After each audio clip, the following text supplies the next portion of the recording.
The White Can is a work of fiction. Any references to historical events, real people, or real places are used fictitiously. Other names, characters, places, and events are products of the author's imagination, and any resemblance to actual events or places or persons living or dead is entirely coincidental. Untitled Manuscript Publishing House presents The White Can by Tony Hernandez, read in the author's voice. Chapter 1. They were now only a few miles outside from the current objective, Talil. Talil was a small town on the way to their real objective, Baghdad. Ever the over-prepared force, the United States Army had prepared and planned for a long, slow fight. Instead, they were moving fast, almost too fast, in bringing in Saddam Hussein to justice. The entire operation was starting to become a logistical nightmare. There wasn't enough food, water, and supplies as the men marched to their objective. The surprise march forward had pulled the logistical line so thin it was ready to snap. The fighting was small, and the pace was fast. Most of the men would have traded bullets for a few more meals. Staff Sergeant Juan Bocanegra, or Boca as some of his men called him, was an average-sized person, by Iraqi standards at least. Back home in Phoenix, he'd been considered short. Originally from Mexico, his parents had brought him to the United States when he was just 7 months old. Being moved around was nothing new to Boca, so he fit in just fine in this new war. Being part of an invading force was uncomfortable for most of the troops, but not so for Boca. He had never felt home anywhere. Whenever he would be in Mexico, that country and culture felt as foreign and distant to him as walking on another planet. But even back in Arizona, he was treated and looked upon differently because the color of his skin. He was a stranger, even in his own home, wherever that home was. He enlisted in a relatively peaceful time. The World Trade Center still stood, and terrorism was something that only happened to other people on the other side of the television screen. Joining the military was a great way for adventure and a way to pay for college. He chose the Marines, knowing that they were the best of the best, and wanted to see if he could stack up. Boca wasn't even sure he would even qualify and become a Marine. Boca's newfound friend, Justin Grant, never doubted he would make it as a Marine. They were both 2 years in the Corps when September 11th happened. Originally from Montana, Grant wasn't the smartest guy in the fire team, but that hardly mattered. He had guts, and while he had a bit of a wild streak, he also listened to orders. And in today's Army, that was more valuable than gold, two attributes that were rarely shared. Although they were from different worlds, Boca and Grant had hit it off immediately, their differences being part of what had brought them together. During the build-up to war, Boca and Grant had met stateside and were put into the same battalion. Close, constant contact lengthened time, and the 3 months that they spent together felt like 3 years. They both enjoyed each other's quirks and customs, but even though they were as different as could be on the surface, they were the same soul on the inside. They both shared the same values and sense of right and wrong. They were both from poor backgrounds, but rich with pride, passed down from strong parentage. Physically, they were mirror opposites. Boca had tan skin, brown eyes, and black hair. Grant was blonde-haired, blue-eyed, and with skin that had become a shade of pink since the invasion began. It wasn't just their ethnicities that made them look so different. Boca was short and more stocky in nature, whereas Grant was tall and a bit on the lanky side. But for all their differences in appearances and upbringings, they secretly wanted to always be near one another, becoming each other's unsaid security blanket. War wasn't like the movies.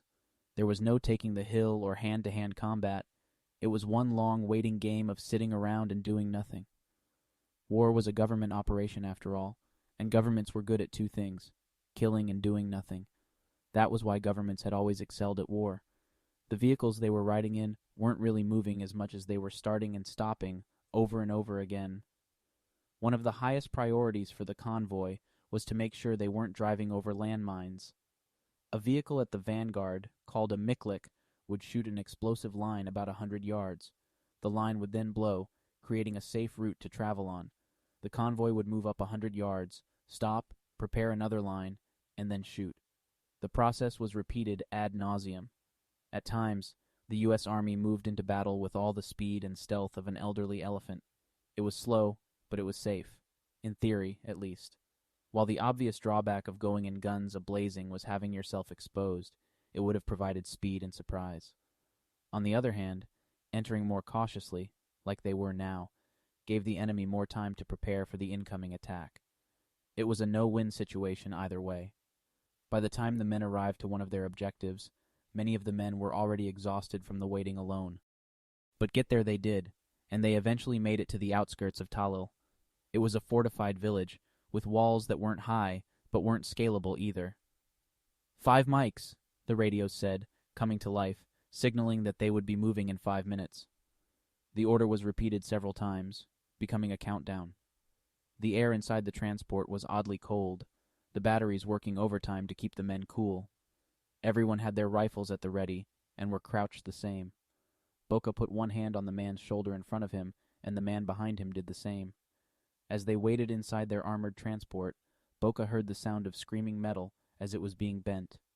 An M1 Abrams tank pushed open a blue metal gate with its turret. This is it, Boca thought.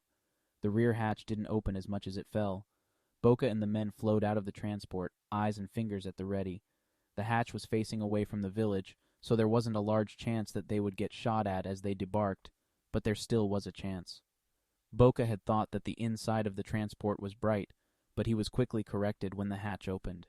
It was as if the Iraqi sun was 10 times brighter than the one back home. At least the air was clean and warm. They were the second fire team through the gates. The squadron poured into the small village and took their positions. Inside the town, a strange sight welcomed them. Townsmen were standing in the street or looking down at them from squat buildings. They weren't fighting. They weren't even running. They were scratching their chins. Most had their arms crossed. They just stood and stared as if some strange cat had just entered their town. They didn't seem one too worried that fighting men with guns were pointing their weapons at them. Yalla, yalla, Arabic for get down, was shouted from the U.S. troops at the villagers. The townsfolk complied. It seemed that none of them were armed. Another day of war, and another day of not a single bullet being fired. This war was turning out to be like nothing Boca had expected. With a mix of relief and boredom, Boca began to help his brother soldiers and Marines process the newly captured village. It took about an hour to get all the town's men slowly herded into what seemed to be the town square. Boca wasn't totally sure, but it seemed to be the only open-air, clear area. The town was a labyrinth of homes built more onto each other than next to one another. The Iraqi men were all flexicuffed at the wrists and made to sit down against a wall on one side of the opening. The women and children weren't cuffed, but were placed across the square from the older men. By the tone of words and orders, it was apparent that some of the men were fathers to some of the children. The battalion continued to clear the town, without any fighting. Going from house to house, it became clear that Saddam's Republican Guard had left. The only thing that had greeted the men were men cowering in their homes. After about 2 hours of kicking in doors and clearing houses, Boca and the men started to grow more comfortable. It was then that he heard gunfire in the distance, the unmistakable sound of an M16. Every available soldier ran towards the sound in support, Boca being one. Grant was already at the place where the gunfire had occurred. Grant gave Boca a smile when he arrived. Boca soon realized that everyone's alarm had been for nothing. While one of the soldiers was clearing a house, part of a wall had come falling down behind him. In a panic, the soldier started firing into the area. That became the only fight waged on that day of siege on this new front, a battle with falling stucco.